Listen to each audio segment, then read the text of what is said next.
Let's evaluate the limit as h approaches 0 of the square root of 2 plus h minus the square root of 2 divided by h. First we try to plug in 0 for h. The numerator gets closer and closer to square root of 2 minus square root of 2 is 0, and the denominator also goes to 0.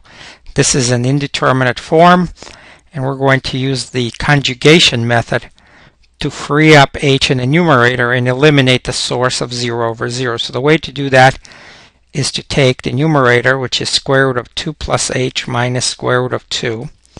We take this original problem here, multiply both the numerator and denominator by the conjugate of the numerator, which is square root of 2 plus h plus the square root of 2, divided by the very same thing, which is just a form of 1. We did not change the problem at all.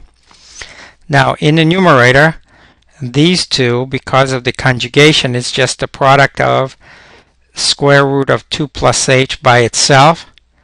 That's going to become 2 plus h. The two middle terms cancel, minus the product of square root of 2 with itself. That's 2. And the denominator is h times square root of 2 plus h plus the square root of 2. So this is equal to, after canceling the 2's here, limit h goes to 0 of h divided by h times the square root of 2 plus h plus the square root of 2. So the h's cancel, and we're left with the following limit. It is the limit as h goes to 0, 1 divided by square root of 2 plus h plus square root of 2. And now let h go to 0. This is going to go toward 1 over square root of 2 plus square root of 2, or final answer 1 divided by 2 times square root of 2. There's another way to do this problem, and it's, if you already know what a derivative is, here's how we can solve this problem using differentiation.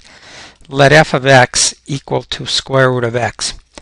Then by definition of the derivative, f prime of x is equal to the limit as h approaches 0, f of x plus h minus f of x divided by h. So in our case, since f of x is square root of x, this looks like this. Limit as h approaches 0, square root of x plus h minus square root of x divided by h. So this is f prime of x. Now, if you look at our limit that we started with, instead of x we have 2.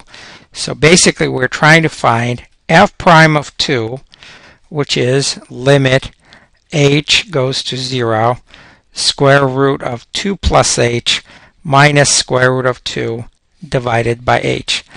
In other words, this limit is a derivative of square root of x evaluated at 2. But if we already learned how to differentiate f of x equals square root of x, recall that that's x to the 1/2.